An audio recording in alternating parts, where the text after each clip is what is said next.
Hello दोस्तों, कैसे हैं आप सब लोग। आशा करती हूँ अच्छे होंगे। हमारी आज की कहानी का नाम है जवाब। बेटा, बाथरूम में बहुत से कपड़े पड़े हैं। आज धुल जाते तो कल तक सूख जाएंगे। मनोरमा जी ने मनुहार करते हुए अपनी बेटी प्राची से कहा। माँ, मैं तो बहुत थक गई हूँ। आज मुझसे कपड़ों की मशीन नहीं लगने वाली, कल देखूंगी। कहते हुए प्राची कमरे की ओर चल पड़ी। कमरे में लेटी हुई सुहानी माँ बेटी की बातें सुन रही थी। 4 दिन पहले ही उसने एक प्यारे से बेटे को जन्म दिया था। अब बहू जापे में थी तो घर के काम और जच्चा बच्चा की देखभाल सब कुछ मनोरमा जी से अकेले करना बहुत मुश्किल था। इसलिए उन्होंने अपनी शादीशुदा बेटी प्राची को बुला लिया था। सुहानी और बच्चे की मालिश और नहलाना धुलाना तो एक आया करके चली जाती थी, लेकिन जच्चा के खाने पीने और घर का बाकी काम करने में भी प्राची तंग हो जाती थी, क्योंकि हमेशा से ही मायके आकर आराम करने की आदत जो थी। इसलिए इस बार मायके में उसका मन नहीं लग रहा था। मनोरमा जी भी कुछ बीमार सी रहती थी, तो वो भी बहुत मुश्किल से ही कुछ हाथ बटा पाती थी। सुहानी की माँ विमला जी और छोटी बहन नम्रता भी सुहानी और उसके बच्चे को देखने आई थी। सुहानी की छोटी बहन नम्रता बहुत ही चंचल और हंसमुख थी। आते ही भाग भाग कर सब कामों में हाथ बटाने लगी। शाम को जब उसकी माँ और बहन वापस जाने लगीं तो मनोरमा जी बोली। नम्रता बेटा, तुम तो बहुत फुर्तीली हो। मुन्ना भी देखो तुम्हारे पास कैसे खेल रहा है। सास की बात सुनकर सुहानी ने कुछ सोचते हुए अपनी माँ से कहा। माँ, यदि आप ठीक समझो तो कुछ दिनों के लिए नम्रता को यहाँ छोड़ दो। दीदी और माँ जी की थोड़ी मदद हो जाएगी। सुहानी की माँ ने नम्रता की ओर देखा तो वो भी चहकते हुए बोली। माँ, प्लीज़ थोड़े दिन मुझे यहाँ रहने दो ना। मुझे भी बेबी के साथ खेलना है। वैसे भी मेरे एग्ज़ाम हो चुके हैं, अभी तो कॉलेज भी नहीं खुले हैं। नम्रता का मन देखकर विमला जी ने हामी भर दी। नम्रता अपनी आदत के अनुसार भाग भाग कर जो काम होता कर देती, फिर अपने भांजे और दीदी के पास बैठ जाती। 1-2 दिन तो सब ठीक चला, लेकिन धीरे धीरे प्राची को नम्रता का थोड़ी देर बैठना भी अखरने लगा। जैसे ही नम्रता मुन्ने को खिलाने के लिए गोद में लेती, प्राची झट से उसे कोई न कोई काम बता देती। नम्रता, जरा कपड़े मशीन में डाल दो। नम्रता, चाय बना लो। जरा ये कपड़े प्रेस कर दो, वगैरह वगैरह। एक दिन तो हद हो गई, काम वाली बाई नहीं आई तो नम्रता के सामने बर्तनों का ढेर लगाकर दोनों माँ बेटी आराम से बैठ गईं। नम्रता को वैसे तो काम करने में कोई परेशानी नहीं थी, लेकिन जब उसने प्राची और मनोरमा जी को हंस हंस कर बातें करते सुना तो उसकी आंखों में आंसू आ गए। प्राची मनोरमा जी से कह रही थी। माँ, भाभी की बहन को अगर पहले बुला लेते तो काम वाली लगाने की ज़रूरत ही नहीं पड़ती।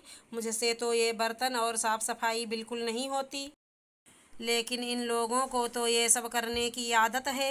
नम्रता ने जब ये सब सुना तो उसे बहुत बुरा लगा। वो तो बहन के घर को अपना समझकर सारे काम कर रही थी, लेकिन बहन की ननद ने तो उसे नौकरानी समझ लिया था। सुहानी भले ही आराम कर रही थी, लेकिन उसे भी अपनी छोटी बहन के साथ किया व्यवहार पसंद नहीं आ रहा था। लगभग 15 दिन बीत चुके थे नम्रता को आए। अब सुहानी भी अपने काम खुद करने लगी थी, तो उसने अपनी सास से कह दिया। माँ जी, मम्मी का फ़ोन आया था कि उनकी तबीयत ठीक नहीं है और नम्रता के कॉलेज भी स्टार्ट हो गए हैं, इसलिए नम्रता को वापस भेज दें। ये सुनते ही प्राची फटाक से बोल पड़ी। लेकिन भाभी, अभी तो आपका जापा भी पूरा नहीं हुआ और आपके नंदोई का भी रोज़ फ़ोन आ जाता है कि वहाँ मेरे बिना बहुत दिक्कत होती है। मैं भी अब ज़्यादा रह नहीं पाऊँगी। प्राची की बात सुनकर सुहानी बोली। कोई बात नहीं दीदी, आप चली जाइए। वैसे भी अब मैं ठीक हूँ और अपना काम कर सकती हूँ। बाकी कुछ दिनों के लिए एक खाना बनाने वाली रख लेंगे, क्यों माँ जी? अपनी सास की ओर देखते हुए सुहानी ने कहा। मनोरमा जी कुछ बोल ना सकीं और हामी में सर हिला दिया।